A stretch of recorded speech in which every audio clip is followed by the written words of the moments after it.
This is going to be a spoilery filled reading vlog, so if you haven't read them, I wouldn't read this. Obviously, if you don't care about spoilers, then oh my goodness, don't fall, little bear. Look at this cute little bear. He's so cute. Obviously, like I was saying, obviously if you don't want spoilers, don't watch it, but if you don't care, welcome to the spoilery reading vlog. Oh. Okay, I'm looking like a hot mess. But I wanted to start this vlog, so as you can tell by the title, I'm gonna be reading Clockwork Angel by Cassandra Clare in this vlog. I wanted to do a spoilery vlog.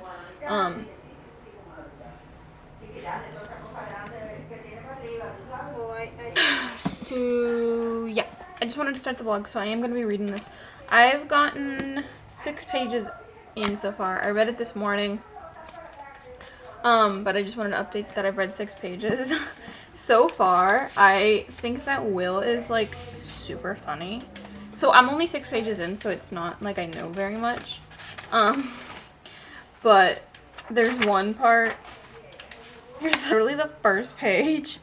It says, "Jem," Will cried, turning around. "Where are you? Did you see that? Killed it with one blow. Not bad, eh?" And I just laughed, and I was like grandfather, like grandson, because that is Jace, like 100%. So yeah. Oh, also, this includes spoilers for the Mortal Instruments and these, but I'm assuming if you're like watching this, you probably have watched the Mortal Instruments, but if you haven't, I would leave now, because there are going to be spoilers and my connections between the Mortal Instruments and this. So yeah. But that I thought was funny. And then like, not even a page later, it goes, "He frowned in annoyance. It was much less fun showing off without Jem to show off to."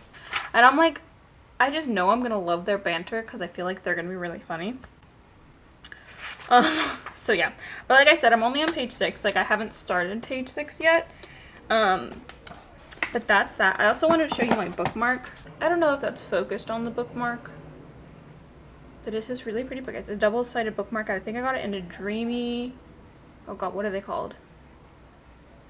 Dream & Co box? Dreamy & Co? I'll put it on the screen of what it actually is. But it says, "As we all have an infinite capacity to make mistakes, we all have an infinite capacity for forgiveness," which is a Cassandra Clare quote. And then on the other side, it looks like that. Super pretty. And it says, "There's plenty of sense in nonsense, sometimes if you wish to look for it." Let me say that again. "There's plenty of sense in nonsense, sometimes if you wish to look for it." So yeah, that's the bookmark I'm using. I'm using it because it's Cassandra Clare quotes. So I think what I'm going to do now is I'm going to, so Princess of Paperback, I've been following her for a while, but I've just got like really into her channel. I watched her recent vlog today. Oh, I didn't even tell you the day. It's March. Whoa. It's March 6th. It's Friday, March 6th. It's 9:43 p.m. So I was watching Princess of Paperback's new reading vlogs, and I really liked it, so I am now going back and watching her beginning reading vlog. So I think I'm in the middle of that. I think I'm going to finish that reading vlog, and then I'm going to continue reading Clockwork Angel. I'm going to go get myself a cup of tea, go finish the reading vlog, and then I'm going to get cozy and read. I think I'm going to take my makeup off and my contacts out and get into my PJs and then go do that. So yeah, I'll see you later. Okay, so last night I read up to page 30, I think. Yeah, so I'm on chapter 2. I'm actually really liking it so far. I didn't think I would like jump into this as fast as I actually did, because normally, even if I'm really excited about a book, sometimes it takes me just a little bit to get into it and be like, okay, now I'm involved in the story. I like the story. Let's continue. So this one I am like really jumping in, and I definitely made the smart choice of having each book be a separate vlog.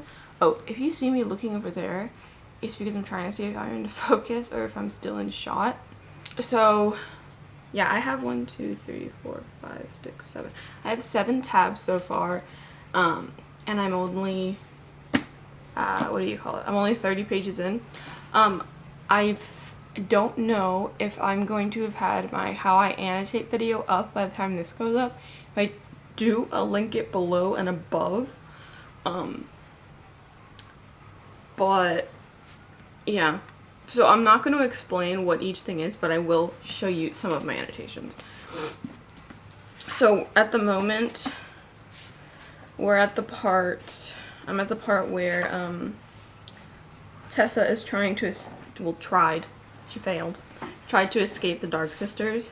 I wrote, and I'm gonna write a little note after this, but I wrote in a sticky note here, I wrote, I don't entirely like that we switched so fast to Tessa, because we did. We had maybe,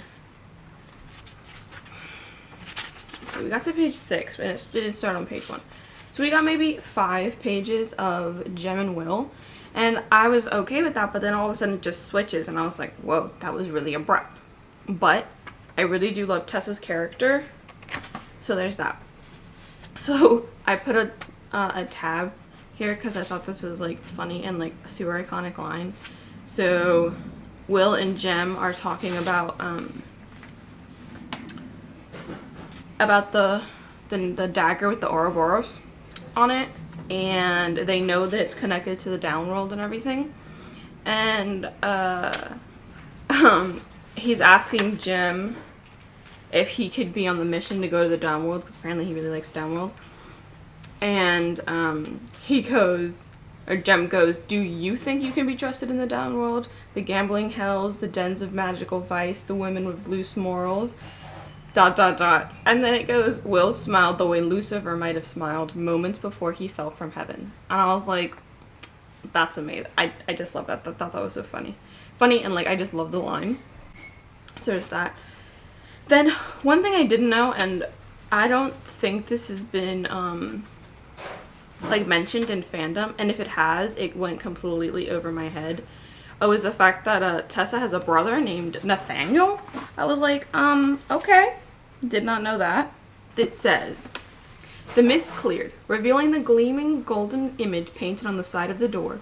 The words, the Pandemonium Club, curled intricately around 2 snakes biting each other's tails. Obviously the Ouroboros. But then I'm like, I said 2 things. 1, the Ouroboros is a symbol for the Pandemonium Club. 2, connection to the Mortal Instruments. Pandemonium is the club Clary meets Jace. And 3, because I put 2 things, but I meant 3. And 3, isn't that connected to demons? That's a demon haunt. Or in the Mortal Instruments, I think it's a famous club that demons go. So yeah. I thought that was an interesting connection. And then another one. So if you watched my 25 bookish facts about me, you know that I do not like Jane Eyre. I just don't. And I'm reading and I'm like, oh my god, this book's amazing, this is great. And then Tessa begins to describe herself as, let's see, what did she say? She didn't always flinch from her reflection. Nate, with his fair good looks, as was the one in the family generally agreed to have, inherited her mother's beauty. But Tessa had always been perfectly content with her own smooth brown hair and steady gray eyes. Jane Eyre had brown hair. I like stopped, I put the book down, and I was like, really? They had to mention Jane Eyre. I was like, it was going so well. So that annoyed me. Yes, that really annoyed me. I was like, are you really? Seriously? But I understand for her character and for the time, classics are the books that they're reading. So I let it slide, but I was like, Jane Eyre, really? You had to go there? Mm. Oh, and then we also know that the Dark Sisters, so Tessa's powers or something, so I thought she was a witch. And I thought she knew that she was a witch. I didn't realize that going into the book, she had no idea that she was a witch. Is it a witch or warlock? Because I think it's witches for girls and warlocks for boys. It's like the general term, but I'm not sure if that is in the Shadowhunter Chronicles world. So we find out that she can like change into the dead and like they communicate through her, that's terrifying. In and of itself, that was terrifying. And then we find out that they're trying to marry her off to the Magister. The Magister. We don't know who that person is. We need to figure that out. And then she tries to escape. Because obviously she don't want to marry that guy. Oh, and then the last thing that I want to say is, so in order to prove, the Dark Sisters, in order to prove to Tessa that they had her brother, they said, they showed her his ring. And I don't think that's the ring. And I don't think Nate's either dead, which I really hope he's not. He's either dead or they actually don't have it and they're tricking him. Or tricking Tessa into doing everything that they want. So that is my thoughts so far. Again, I'm only 30 pages in. I'm gonna read for a little bit here. I think I'm gonna set up in my bed and read for like, let's see, what time is it? Oh, it's 9:45 in the morning, by the way, on Saturday, March 7th. I think I can read till 11. I think that's what I'm gonna do. I'm gonna read some more of Clockwork Angel till 11 o'clock.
Filming this on my phone. Also, if you hear noise, my grandma's friends are over and they're watching TV in the living room. And they're loud. They're Cuban, they're loud. So there's that. So yeah. So basically what I wanted to update you on was that I did read some more of Clockwork Angel. So I'm on page 51. I'm on chapter 3. It's called The Institute. And Will Herondale just came and saved Tessa, and I've gotten to the part where Tessa ends up getting struck by, is it Mrs. Dark? One of the Dark Sisters, or whatever they're called. Yeah, she just got hit and then she like blacked out. Okay, so this was another thing that I found funny because I think a reoccurring theme in this is that I'm gonna find a lot of, also if the lighting is weird, there's not much light in this room. Another thing that I guess when you read about the Infernal Devices, since it's set in London, I assumed all of them were from London and like lived in London and were raised in London. And it kind of hinted to it before when Tessa was talking about the Hudson. I'm assuming the Hudson River. But it says, Will says, how very direct, but I suppose all you Americans are, aren't you? And obviously like really did confirm that she was American. So I didn't realize that, which I thought was interesting, and nobody really talks about the fact that she's an American going to London. The next thing, so Tessa, like 2 pages over on page 39, Tessa and Will are still in her bedroom and they're trying to leave. So Will goes, let's go. And then Tessa's inner thoughts are, inexplicably, she hesitated. Looking back toward the room that had been her prison for nearly 2 months. My books. And then Will goes, I'll get you more books, he urged. And I put a pink tab and I like pinked it like love thing because it was like the weight of my heart. I'll get you more books. That's the weight of my heart. It really is. So then of course they get trapped in that butcher room, which I was like, oh my god, it was the slaughterhouse. And when they first like knocked into it and then they closed it, I was like, if you're closing that door and you don't know what's on the other side, there's gotta be something bad in there. And what I thought it was an incinerator, like a crematorium, like, you know, where they burn things. So I was like, that's not good. You better figure out how to get out of there. But then it ends up being the slaughterhouse, and I was like, I put a note. I was like, I thought it was an incinerator, but this is far worse, because like she sees like all the bodies, and it was really hard to read. The last thing that I'm gonna say is that so Henry, and I think it's Henry Branwell for some reason. I don't know why that's sticking in my head. I have no idea if that's right or not. Obviously I'll find out later. But Henry comes in and he grabs Tessa, and then Tessa bites him, but which wasn't like that was I was like, oh girl, yes, like defend yourself. But then the thing that I found funny and the thing that I underlined was the fact that it says, someone yelled and let her go. Spinning, she saw a tall man with a shock of untidy ginger hair staring at her with a reproachful expression, his bleeding left hand cradled to his chest. Will! He shouted. Will! She bit me! I just thought that was so funny. I'm like, you are a grown man and you are like complaining to your father. Like a little kid complaining to their dad that their sister bit them. And I'm like, that is hilarious. So that's the other thing that I found funny. So those are pretty much all my updates so far. Again, I'm only on page 51. I'm only on chapter 3. The only people we've met are Jim, Tessa, Will, and the Dark Sisters. And I'm still interested to see what they're gonna go with finding her brother. I'm really hoping that her brother is alive and that her brother and her end up reuniting, because I'm gonna be devastated if they don't, because I'm like, it makes me sad when siblings are split apart like that. That's kind of my thoughts and feelings right now. I'm really excited to continue reading. I'm not sure if I'm going to continue reading this tonight, but I am really excited to continue reading. I might just read tomorrow. Okay. Hello, everyone. Long time no see. It is currently March 15th and it's 2:42. So I haven't talked to you in like a week. Sorry about that. So I read some more. If you can hear noises in the background, my brother's playing a video game in here. So yeah. So I finally read some more of Clockwork Angel. I am like, it's like spoiling it, but like I'm like really liking this book. To be honest with you, when I went to it, it's such a hyped series, and it's the series that everybody loves. Like, it's the trilogy that everybody loves. I wasn't sure if I was going to like it. But I do. Like, I understand why everybody likes the series. So I'm on page 97. I'm on chapter 5. And yes, I am definitely liking it. So I need to update you on my thoughts since page 50, I believe. So one of the biggest things that I have found in this series is I read The Mortal Instruments a long time ago. I read them, gosh, years ago, like years and years ago. And I read them pretty much all in one fell swoop. I completely forgot just how like funny and witty and quirky Cassandra Clare's writing and her characters are. So one of the majority tabs is funny, because I just keep finding moments that I think are really funny. So, oh, okay. So on page 53, well, it starts on page 51, but on page 51 to 53, it kind of details how Tess is waking up after she got knocked out by the Dark Sister, one of the Dark Sisters, and she wakes up, and it says she was in bed just as she had dreamed, in a great stone room, and there was hardly any light. She heard the rasp of her own breath as she turned, and a scream formed its way out of her throat. The face from her nightmare hovered in the darkness before her, a great white moon of a face, its head shaved bald, smooth as marble. Where the eyes should have been, there were only indentations in the flesh, not as if the eyes had been ripped out, but as if they had never grown there at all. The lips were banded with black stitches, the face scrawled with black marks like the ones on Will's skin, though these looked as if they had been cut there with knives. So, I was saying, I was super confused when I read that. I thought that she was still at the Dark Sister's house and she was in the like creepy room with all the dead bodies. But I then turned to page 54, and I read, beside the bed stood a tall man who wore robes like a monk's of a long, coarse, parchment-colored material. Red-brown runes circled the cuffs and hems. Okay. As soon as they said that, and they said that they resembled monks, I was like, of course, it's the Silent Brothers. Obviously. I can't believe I didn't get that before. And then, as soon as they mentioned Jessamine, something like that. I don't know how to pronounce it. If you know how to pronounce it, please tell me in the comments below. As soon as they like introduced her, the fact that she's wearing her dress to dinner, I was like, I am not gonna like her, because they literally said, Sophie was like, Miss Jessamine's never worn it. Miss Brownwell gave it to her as a gift, but Miss Jessamine said it made her look sallow, and tossed it in the back of her wardrobe. Ungrateful, if you ask me. It irritates me so much when characters are ungrateful and entitled. And then, Jessamine, I'm gonna be annoyed. I hope by the end that she's not an annoying character and that we do end up liking her, because I literally have no idea, but I'm not liking her at the moment. She was like, you know, Jessamine said airily, I don't believe I've ever seen a warlock eat before. I suppose you needed to ever band. Do you? You can just magic to make yourself slender. It made me get such an eye roll. I was like, Lord. And that was literally, like, that solidified. I was like, I am not gonna like her, am I? But then Tessa's response was everything. You know what? I'm gonna call her Jessie because that's what Will calls her.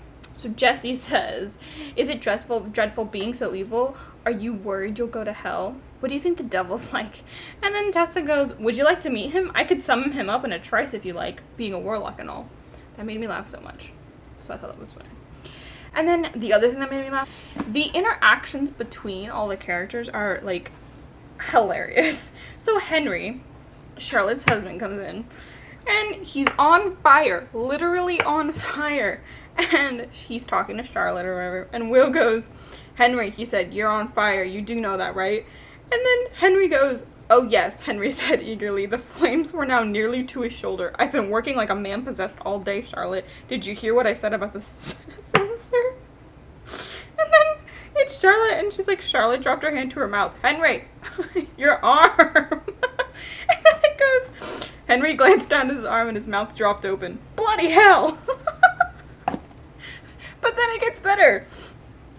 Bloody hell was all he had time to say before Will, exhibiting a startling presence of mind, stood up, seized the vase of the flowers off the table, and hurled the contents over Henry. The flames went out with a faint protesting sizzle, leaving Henry standing soaked wet in the doorway, one sleeve of his jacket blackened, and a dozen damp white flowers strewn at his feet.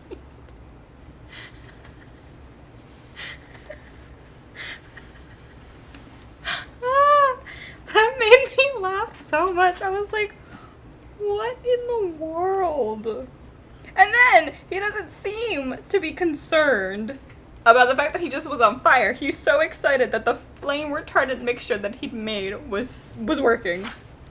I was just like, wow. Oh, okay. So now we're at the part where, on page 83, and we're at a part where Tessa got lost in the institute and Will found her and he's showing her around, and they go to the kitchens, and it says Will took several chocolate tarts from the plate where they had been left to cool on the table. Will offered one to Tessa. She shuddered. Oh no, I hate chocolate. Will looked horrified. What kind of monster would possibly hate chocolate? He eats everything, Agatha told Tessa with a placid smile. Since he was 12, he has. I suppose it's all the training that keeps him from getting fat. I thought that was funny, but also relatable, because depending on what, I don't really like milk chocolate or dark chocolate. I like white chocolate, which a lot of people say isn't a real chocolate, but whatever. That's the chocolate that I like. And then just the quotes on these next couple of pages are amazing, and they're super. One must always be careful of books and what's inside them, for words have the power to change us. I've always loved that quote. Finally know which book it comes from. The other one was only the very weak-minded refuse to be influenced by literature and poetry. Tessa being a badass and kind of insulting Will. It's okay. The next thing, oh, and then there's this one part where it says the front door can be, on page 91, it says, the front door can only be opened by one possessing Shadowhunter's blood. Otherwise, it remains locked forever. This place is a fortress, so no, I'm not worried. And I wrote, why do I feel like Tessa is going to get locked out of this institute for whatever reason, and she's not going to be able to get in, and she's going to need to get in at some point in the series. I feel like that is going to happen, which is kind of annoying. And then he's saying how basically you're like a brother or sister to the institute because you're being taken in, and Tessa goes, in that case, Tessa said, feeling hot blood rise to her face. I think I would prefer it if you called me by my Christian name, as you do with Miss Lovelace, Jessie. I thought that was cute, but also I didn't realize that the first names were Christian names, or like they're called their Christian names, back then, which I thought was interesting. And then Will goes, Will looked at her, slow and hard, and then smiled. His blue eyes lit as he smiled. Then you must do the same for me, he said. Tessa. I thought that was cute. So, the next thing that I put, and this annoyed me. I love Tessa as a character, and this is not me not liking her, it's me understanding that the time that they're in makes people believe certain ways because that's just the way that it was. That's what the times were. But Tessa goes, Tessa says that Charlotte is like a governess to them because she taught them things. And Will goes, you could say that, but I wouldn't call Charlotte a governess if I were you. Not if you want to preserve your limbs intact. You wouldn't think it to look at her, but she's quite skilled with a variety of weapons, our Charlotte. And then Tessa blinks in surprise. You don't mean Charlotte doesn't fight, does she? Not in the way you and Henry do. Certainly she does. Why wouldn't she? Because she's a woman, Tessa said. That irritated me so much. And I even wrote in my, comment, I understand that at the time that they're in, that it's not common for them to fight. But it just irritated me so much that I needed to put it. And then, after Will responds, and I'm going to get back to Will's response, because I loved Will's response. Tessa goes, but she can't be any good at it, can she? I mean, women don't have these sort of feelings. What kind of feelings are those? Bloodlust, I suppose, Tessa said after a moment. Fierce warrior feelings. That irritated me beyond belief. But I was like, didn't you have fierce warrior feelings when you were going at the Dark Sisters because they tried to kill you? It's not that different. But my point is, with going back to Will's response said, so Bodacia, whatever her name is, was basically a warrior queen, and Will goes, remind you to find you a book about her for you. Regardless, she was a powerful warrior queen. When she was finally defeated, she took poison rather than get herself captured by the Romans. She was braver than any man. I like to think Charlotte is one of those one in the same mold, if somewhat smaller. I just loved his response. Okay, we're almost there.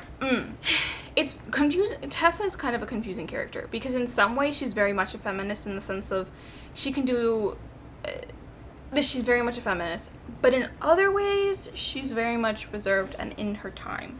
So one of the lines that she says is, if there was one thing Tessa hated, it was being told that there were things she couldn't understand because she was young, because she was a girl, for any of the thousands reasons that never made any real sense. I was like, me. I hate it when people say, oh, you wouldn't understand. You don't know that I'm not going to understand something until you tell me and I don't understand it and I tell you that I don't understand it. Trust me, if I don't understand something, I will tell you and I want you to explain it to me so that I do understand it. It irritates me beyond belief when someone says, oh, you won't understand or whatever. Make me understand! Oh, I get so fired up. I'm so annoyed when people say, that's no excuse. No excuse whatsoever. Yeah, but I just don't think you would understand. So those are my updates for right now. Again, like I said, I'm on page 97. I'm on chapter 5. I'm hoping to be able to read more of this later because I'm super into the worlds. So yeah, that's the only update that I have for this vlog for right now. Okay, so long time no see. I literally filmed part of this already, but I deleted the footage because I was out of focus for like a huge portion of it. So I figured I'd just do it again. So, a long time no see. I have quite a few annotations. For a while I didn't read anything of Clockwork Angel just because I was reading other things and stuff like that.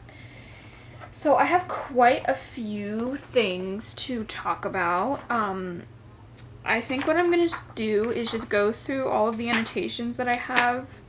Like all the tabs. I'm not going to go through all the annotations because if I did I would be here forever, which is already proof because I was here for 30 minutes doing that, and then my camera literally stopped recording because it's got tired of hearing me talk apparently. But yeah, since the last time I updated you, which was a couple of weeks ago, I hadn't read anything until about, was it 2 or 3 days ago?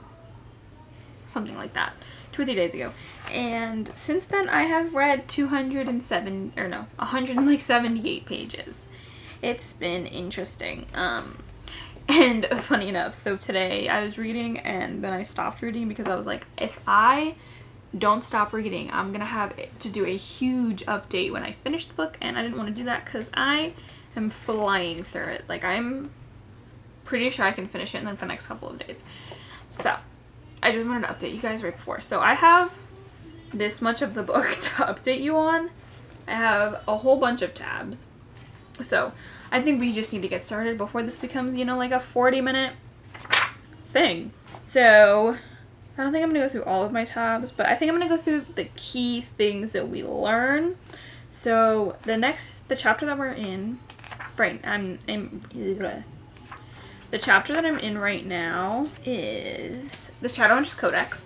And I really appreciated this in this chapter because it really delved into what the Shadowhunter's Codex is and a lot of the lore and the laws and the ideas of what the Shadowhunters do. Because I remembered that from Mortal Instruments, but I didn't need a refresher because there were some things that I didn't know. So I really appreciated that. And then let's just say there's going to be a lot of things that I find funny because I don't know what it is about this book. Cassandra Clare is such a good writer of like witty banter and like just funny things. Like, I just find them hilarious. So yeah, I really find that funny. And then so we find out that Jem is an orphan, which was really sad. I was kind of devastated by that. I didn't realize that he was going to be an orphan. But then so that's really funny. So Tessa ends up wandering into Jem's room and they're having a conversation. And then a couple of minutes into the conversation, Will ends up sauntering in, and Will is like, appears to be drunk and like off his rocker or whatever. And he tells the story about how he thought he was like, this little girl was attempting to rob me, but this little girl ends up being this guy who's the same size as the little girl, who goes by Six-Fingered Nigel, and how his hair's wet because he got struck in the back of the head with a bottle of gin, and it was just like a super funny interaction, which I thought was funny. But then things turn for a very unexpected thing, and it was super shocking. So Jem is in the middle of them talking to them and ends up in a coughing fit. And I knew that Jem eventually had some sort of affliction that causes certain events to happen, which are revealed later in the Mortal Instruments. But I didn't realize that it was such a prominent thing in the very beginning in the first book. So I thought that was really interesting. Oh, and then sometimes Will, I really like Will as a character, but sometimes Will, if you hear noises, my parents are in the living room really watching Breaking Bad really loud, and then my grandma's on the other side of this wall. Her room is there, so I don't know if you can hear things. But anyway, he can be so rude sometimes, and I guess maybe that's just his personality, and like if he gets annoyed or like stressed or something, he's just getting mean. But he is frequently, I've commented a couple of times now in this chunk of pages that I've read that he can be quite rude when he wants to be. Oh, and then so I think they're at breakfast. Yeah, they're at breakfast, and right before they're about to go all their separate ways for their separate like missions, things that they have to do, Tessa is sitting in between Will and Jem, and Will has to lean over Tessa to talk to Jem. And Will goes, "I want to be back before dark," he says, leaning nearly across Tessa's lap, and she could smell that faint boy smell of leather and metal that seemed to cling to his hair and skin. "I have I can never say this word. Assignation in Soho this evening with a certain attractive someone." And Tessa's response gave me so much life. Like, I was like, I couldn't stop laughing. He was like, "Goodness," Tessa said to the back of his head. "If you keep seeing six-fingered Nigel like this, he'll expect you to declare your intentions." Jem choked on his tea. That was hilarious. I was like, that's like the best thing Tessa has said. Funniest thing she said so far. It was hilarious. So anyway, so then we see Henry and Charlotte going on their mission, and come to find out that Axel Mortmain, who was a mundane, who was the boss of Nate, whatever you want to call him, Tessa's brother, and they're trying to find out if he knows anything. So we learn a little bit about his backstory, and then we find out that Mortmain, the one who hired Nate, knows about the shadow world, which was shocking to say the least. And then so on Jem and Will go to the Dark Sisters' house, and they find an automaton, which is a robot essentially, and the robot says, "Beware Nephilim, as you slay others, so shall you be slain. Your angel cannot protect you against that which neither God nor the devil has made, an army born neither of heaven or hell. Beware the hand made of man." Beware the hand of man, beware. Which, that was really creepy. And yeah, and it's like this automaton, but the automaton has the skin, like real skin, and it's just creepy and disgusting.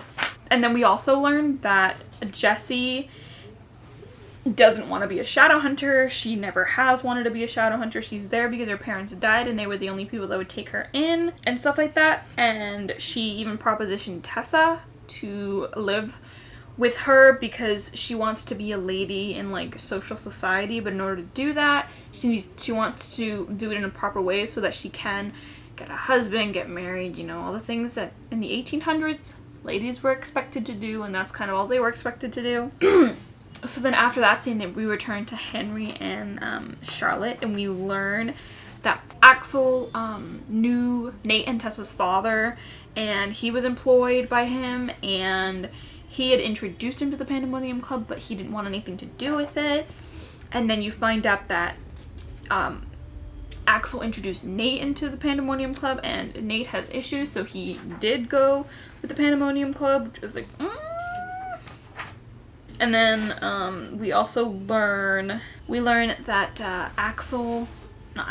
De Quincey, who's a vampire, he's the head of the Pandemonium Club. So then this I thought was funny. So after they all come back, they're all, you know, talking about like everybody. So, but specifically Henry and Charlotte and Tessa are talking about other things that they found and stuff like that. And they're done. So they're going to go eat dinner now. And apparently Will is in the dining room doing up to shenanigans, and Jessie gets annoyed. And she like tries to tell Charlotte or whatever. And this was sad but funny. They're like bickering like children, and Tessa's like, "It is a bit like they're your children, isn't it?" And then this was the sad part. Charlotte sighed. "Yes," she said, "except for the part where they're required to love me." I was like... Then, apparently, so a little later, Camille Bellicourt, who's a vampire, who is in the Mortal Instruments, she comes, and you learn that De Quincey has been killing humans, which is a break of the Accords, and how he actually hates the Nephilim, which are the shadow hunters, and all these things, and we learn all these things. Oh, and then, so the plan ends up becoming that to catch De Quincey in the act of hurting a human, they need to, a shadow hunter needs to see it. So they need to go to one of these parties where he does these things. And one of the things is that, in order to get, Tessa can change into Camille, which she ends up doing, but they need to have somebody else there with her because Tessa can't, you know, protect herself. So Will ends up going with her, and Will pretends to be a human subjugate who is the humans that they're feeders for the vampires. And one interesting thing is that Jem says that the rest of us are all hideous, which is why like Will has to be, because Will's so beautiful or whatever. And Will goes, "No, you know why it can't be you," he said, without any inflection. And Jem, after looking at him for a moment, shrugged and looked away. I tabbed that because I was like, that's gonna come into play later. And then later, a little bit later than that, we end up learning that the reason that Camille is betraying all of her vampire, brethren and De Quincey and all this, and sharing all this information about how he's doing this is because Camille was in love with one of the werewolves, and apparently it's taboo, forbidden for the werewolves and vampires to have any relations. So there's that, and she ended up doing that, and De Quincey ended up having him murdered, and all of the vampire people helped. So she's like, you know what? Kill them all. And you know what? I'm with her. So one thing that I think is also going to come into play, so Tessa has that Clockwork Angel necklace, and Henry ends up taking it to fix it and to like look into it, and it was like all clogged up, but it was still working, which was interesting, which I thought was interesting and is going to come into play because it was her mother's necklace. So I wonder how that's going to come into play, but I know it is going to come into play. We learn, this angers me, which I think it angers everybody. Like, I really love Sophie. We get very short amounts of Sophie, but I really do love her. And she obviously has the scar on her face, and we learn how she got the scar on her face. So apparently she was a parlor maid to one of the houses, and one of the sons didn't take no for an answer, and he ends up taking a knife and cuts her face open, because that's an appropriate response to someone telling you no. Yeah. So anyway, that happens, and then they threw her out on the street because of it. And then they were talking about ducks, how Will hates ducks because they're bloodthirsty little beasts and you should never trust a duck. Which I just love how the Herondale men do not like ducks. It's a familial thing. It really is. And then, oh my gosh, so we finally have another moment. So for like this entire time, we haven't had like a sweet moment between Tessa and Will.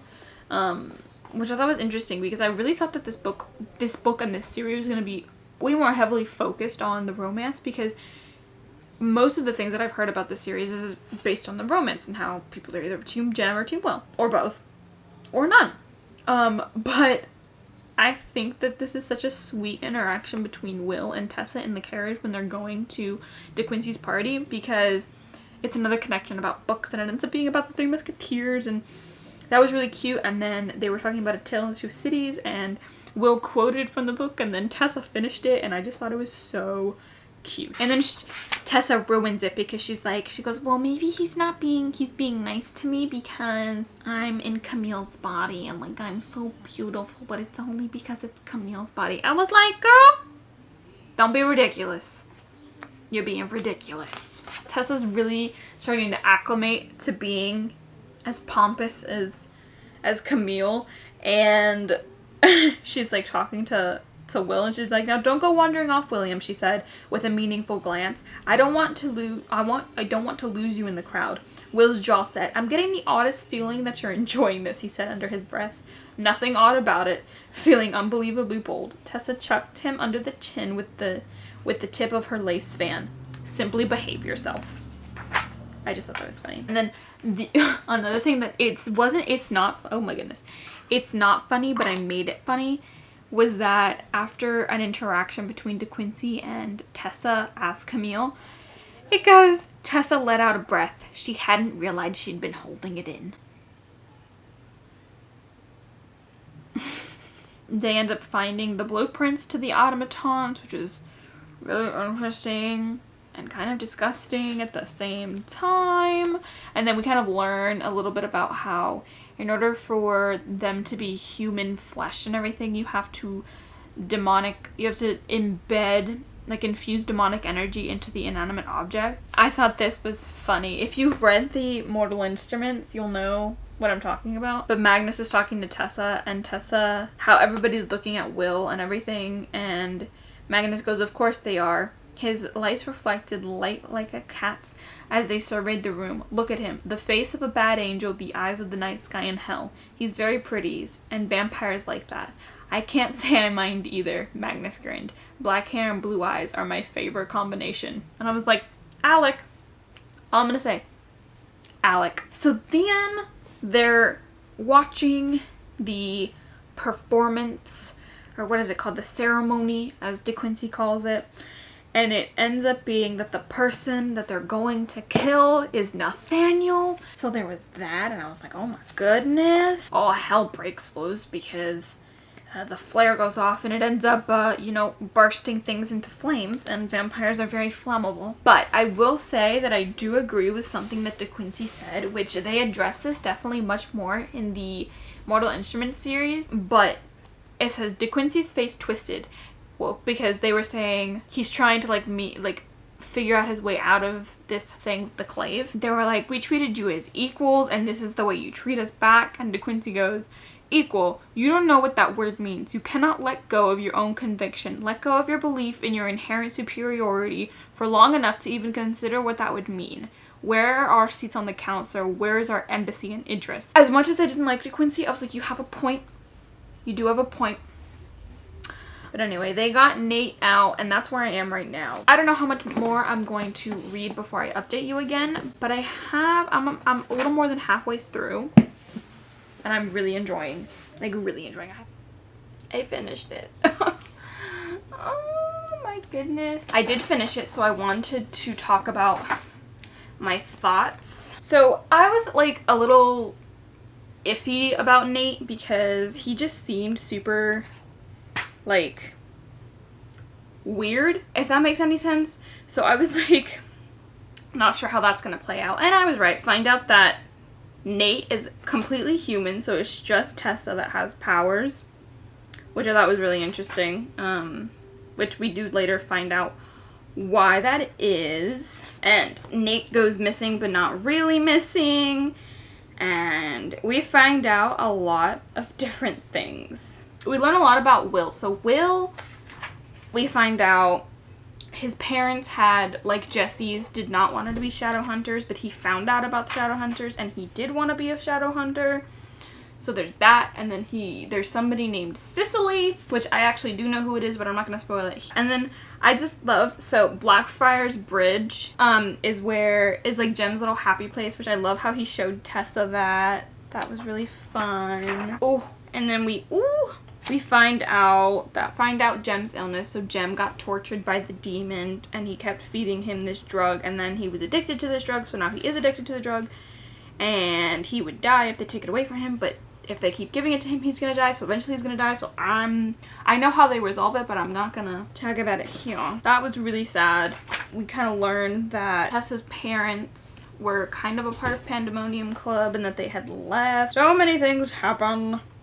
So then all that happens, and we find out that the spell that they was gonna do is gonna be tonight. So whatever. Anyway, they go out and we end up finding out that Mortmain, Axel, whatever his name is, ends up being the Magister. Which I ended up spoiling myself for that because I was on Pinterest because I couldn't help myself, and I was like looking up the Infernal Devices things, and I was reading one thing and I was like, what? Mortmain is actually the Magister, which makes no sense to me because he's mundane and all these powerful creatures, and the Magister is mundane. That one, I was just like, okay. So that, I was like blowing my mind. Oh my god. And then I got so mad. So we actually end up finding out that, Nate is a piece of shit. He ended up selling his sister for like a handful of coins because, he was in gambling debt, which that was like a red flag for me. The fact that he was such a gambler, and the fact that Tessa and her aunt were always so like, not protective of him, but like they sheltered him from so much that I was like, he's not gonna be a good person or whatever. So we ended up finding out that. And then, so Jessamine, I don't know how I feel about Jessamine because there's parts where I'm like, yes, you go, like she's starting to embrace her Shadowhunter things, and then there's parts where she just like turns and I'm like, what the hell? Like, that makes no sense to me. And then, yeah, she just turns and I was like, oh my goodness. And then Will ends up coming to the Institute and he finds Agatha. Oh my god, the fact that Agatha died, I was like, no! And then Thomas ends up dying and I was like, no! No! Like, Thomas was such a pure, like, cinnamon roll, amazing character. And you know what? It's Jessamine's fault that he's dead, so I'm mad at her for that. But then at the same time, you can't be mad at her because you know what? You can't force people to be Shadowhunters if they don't want to be Shadowhunters. But then at the same time, her thinking of the whole, well, I'm a lady. He's supposed to protect me or whatever. He's mundane. You're a Shadowhunter. Grr. And you know what? I loved it when Sophie got so mad at her because she did that. I was like, you go, Sophie. You definitely go. And then you find out that, so there's something mysterious first off about Tessa's mom, which is really interesting, but you end up finding out that Tessa's mom didn't realize. So obviously, to get a warlock, you have somebody, it's a demon and a human, or like a demon and a shadow. That's how you get a warlock. But the fact that her mom didn't know, because like obviously Tessa's a full-blooded warlock, but we're like, how did that happen? And it come to find out that the mom didn't know that she was not being, she was, like Mortimer says it, being unfaithful to her father, which I was like, oh god, that's like crazy. And then, oh my god, and then Tessa like turns the blade on her, and I'm like, and she like kills herself, but then I was like, I knew she couldn't possibly have killed herself because like there's 2 more books and she's obviously in them. So I knew that, but I wasn't sure how it was gonna play out that she did that. And then we find out that she did it because she turned into, like, she changed and then changed back really quickly, which was like genius, absolutely genius. So that was really funny. And then Tessa ends up getting to stay in the Institute, even though she's a Dawnworlder, which I was really happy about because I was like, I'm gonna be mad if they throw her out. And then Will has to go and be an asshole because that's his way of protecting his feelings and himself. And you know what? Will kind of irritates me. Like, I have moments where I'm like, I love Will, he's great, I love the banter and everything, and then he's just plain mean. Like, I don't understand, like, why he has to be so mean and, like, why he's just blatantly rude to people. He can't let anybody in. The only person he's ever let in is Jem, and even then, Jem doesn't know, you know what I mean? Like, he doesn't know much about him. But to take advantage of the fact that Tessa has feelings for him, and he knows that, and he has feelings for her, but he doesn't want to accept it, and then use it in a way that, like, makes him look like the bad guy intentionally, like he just wants to sleep with her. And then on top of that, telling her that warlocks can't have kids, knowing that it would hurt her. Oh, he's irritating. I'm sure he'll, like, he has his moments where he's irritating, because for the most part, I'm like, okay, I get it, I understand. But then at the same time, you're just like, ugh, why do you have to be like that? He's just so rude. And, like, Jem is such a sweetheart, and you love him. Last things that I want to talk about. I knew there was going to be something with Tessa's necklace that, like, came about and, like, you know, had something to do with it. We still don't really know what it is, but it did come to life and, like, save her and, like, sliced through one of the Amatons, which was really interesting. And then it came fluttering back. So I don't know what that means. They're not really explaining what it is. The last thing is that in the epilogue, Will ends up going to Magnus, but we don't know why. I have my theories. I think it's something to do with his family and that box that he keeps saying that he opened. But anyway, that is the end of my first ever spoilery reading vlog. I actually really did enjoy doing this, but I don't think I would do it for many books because it's such hard work, and like trying to figure out what to say and what not to say. Because as me, maybe it's easier for other people, but for me, I annotate so heavily that when I like annotate, it's things that I want to tell other people. So telling the vlog in a spoilery reading vlog, I can do that. But I like don't know what to say, what not to say, like what kind of a mixture there is. So please do down below tell me if this was a good like spoilery reading vlog, because I really don't know. The next book that I was planning on doing this for is Crescent City, but I'm not sure if I am gonna do that. I might like film here and there, or like give a summary on like every 100 pages, and then it'll only be like 8 updates because there's, well, 7 updates. No, 8 updates. I think I might do that, but I definitely want to do it just because I want to record my reaction to about the last 100 pages. Because I have seen every single person that I've seen their vlogs for. They bawl at the end of it, so I want to see what my reaction is going to be. I'll probably bawl, so there's that. But anyway, thank you so much for watching this. If you got through this, I applaud you, because like there's a lot of just me ranting. All my social media handles will be linked down below. Please do comment, you know, obviously if you've read this book, did you like it? What was your favorite part? please like this video if you did like it. And if you would subscribe, that would be amazing because it would show your love. So anyway, that is all that I have to say. Thank you for joining, and I will hopefully see you in my next video. Bye!